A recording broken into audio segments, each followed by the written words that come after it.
everyone, it's Making Memories with Michelle, and today I'm going to talk to you a little bit about how to use the new Brusho color crystals. So here's the card that I'm going to make, and as you can see, can you see?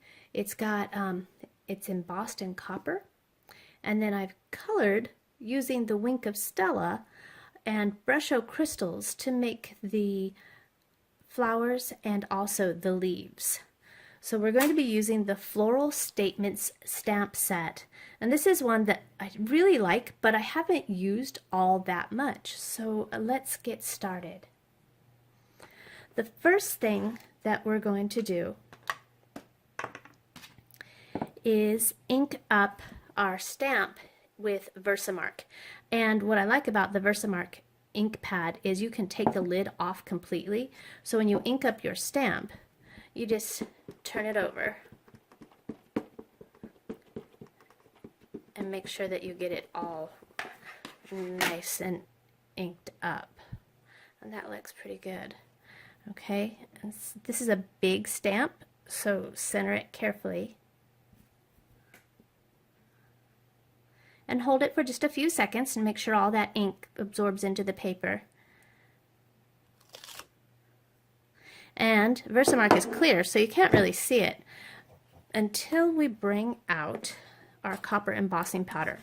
And I like to empty the embossing powder into a Tupperware container, and that way when I sprinkle the embossing powder over it, it just goes right back into the container. There's so much less mess and fuss. And oh, it looks like I missed that top rose there. Let's see if I can get some up there. Oh, good. Okay. Tap it off, and oops, I got a little too much in the center of the A. So, and I know I need a manicure, but maybe this is a good thing today because I can just kind of scooch that out of the way. All right. Ooh, I missed a little on the top of the other rosebud. Let's get that too. And tap off all the extra. Okay. Bear with me, I'm going to get the heat tool out, okay?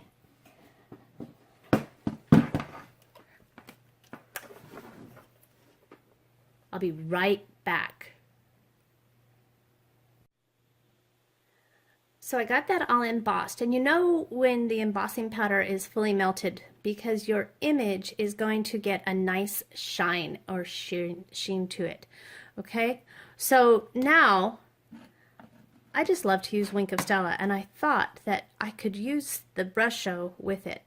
When you use Brusho, you only want to poke 1 or 2 holes in the cap because it's such a fine powder. Any jolt is going to send it up in a poof. So we don't want it all over. So I'm going to take my blocks, and I have 1 block for the brilliant red and 1 block for the moss green, and I'm just going to add just a few crystals. You don't need a lot. And I'm going to take my Wink of Stella, and I'm just going to mix that on my block and start coloring. And I want to start at the base of my flowers because that's usually where the darkest color is, and work up.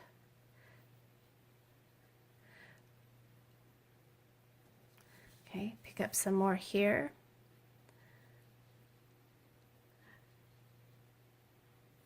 And I've done this on shimmer white paper as well, so everything's going to be just very brilliant, very shimmery.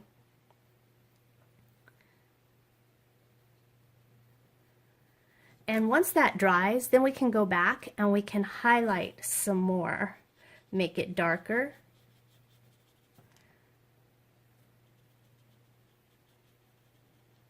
Okay. And you can work in circles if you like. That one's going to be kind of dark, but we'll go back and even out that color. And the center of a rose is pretty dark on a big open one, isn't it?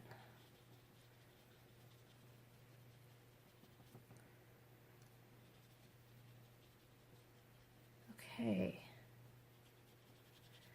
Now I've got that color pretty evened out, and I really like how dark this top rosebud is.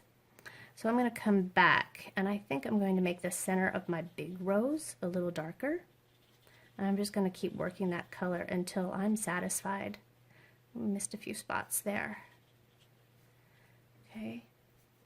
Come back, maybe around the edges, a little darker spots.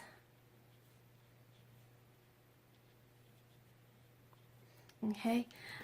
Then I have one of these, they're like little makeup sponges, and just wipe off the color. And this is pretty saturated. Oh, sounds like my Wink of Stella is almost out. Okay, and then you can brush it and notice over there it's clear. Now here's my moss green, and I'm going just to go in and color the leaves and the calyx here of the roses. Okay, and it's kind of an emboss resist, right? Because all the color, the embossing powder is really resisting all of that color. And you can go back in and pick up more color as you need to.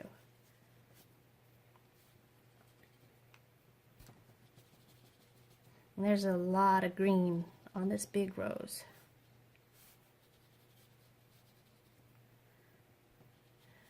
But look, just a very few of those color crystals really went a long way. Can't believe how concentrated it is. And then very carefully you can do the stem.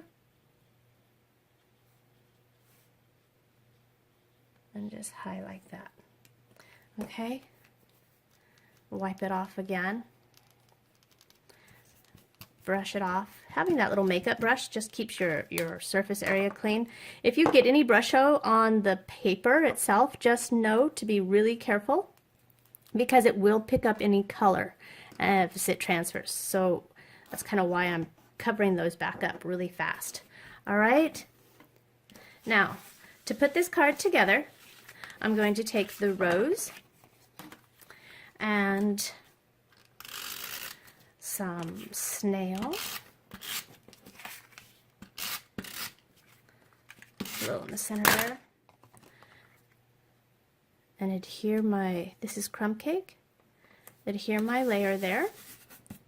Then I have half a white doily, and what I want to do is put this right on this side, because when I put it on the card base, it's going to add just a little bit more.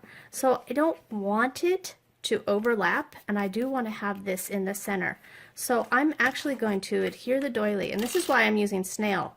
A lot of you who know me think, well, why is she using snail? Because I always use fast fuse. But I've used fast fuse on doilies before, and it's not pretty. You'll rip it right apart. So here we have some more snail.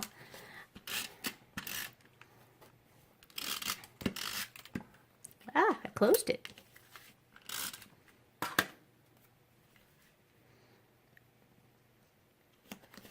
And there you have a very pretty and very elegant thank you card for someone special.